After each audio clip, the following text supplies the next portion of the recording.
खान्देशचा पाणीपुरवठा आणि सिंचनाच्या दृष्टीने अतिशय महत्त्वपूर्ण असलेला नारपार प्रकल्प केंद्र सरकारने रद्द केल्याच्या निषेधार्थ आज चाळीसगाव येथे माजी खासदार उन्मेष पाटील यांच्या नेतृत्वात महाविकास आघाडीच्या पदाधिकाऱ्यांसह मोठा मोर्चा काढण्यात आला। शेकडो शेतकरी आपल्या ट्रॅक्टरसह सहभागी झाली होती। त्याबरोबरच उद्धव बाळासाहेब ठाकरे, शिवसेना, काँग्रेस व शरद पवार गटाचे पदाधिकारी, कार्यकर्ते मोठ्या संख्येने सहभागी झाले होते।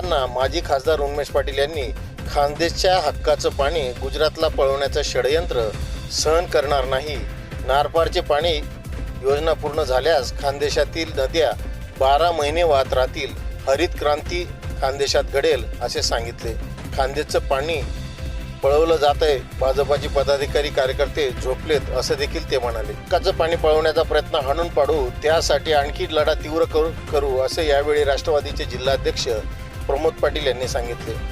यावेळी अनिल पाटील यांनी आर.सी. पाटील यांच्या हस्ते हे पाप राज्य सरकारने करून घेतल्याचा आरोप केला। यावेळी सतीश दराडे, दिनेश पाटील, आपचे राहुल जाधव, पत्रकार किसनराव जोरवेकर यांची देखील समायोजित भाषणे झाली। शेकडो ट्रॅक्टर घेऊन शेतकरी व महाविकास आघाडीचे पदाधिकारी प्रशासकीय इमारतीच्या आवारात येऊन धडकले। नारपार योजना मंजूर झालीच पाहिजे, पाणी आमच्या हक्काचं नाही कुणाच्या बापाचं अशा घोषणांनी परिसर दणाणला। तहसीलदार प्रशांत पाटील यांना निवेदन दिल्यावर आंदोलनाची सांगता झाली। लवकर मागणी मंजूर करा, अन्यथा उग्र आंदोलन छेडण्याचा इशारा देखील यावेळी पदाधिकारी, कार्यकर्त्यांच्या वतीने देण्यात आला। कीर्तीवीर लाईव्ह साठी रवींद्र कोष्टी, चाळीसगाव। आपल्या हक्काचं पाणी जर पळवलं गेलं अशी वेळ आल्याशिवाय राहणार नाही, म्हणून आपण सगळ्यांनी यामध्ये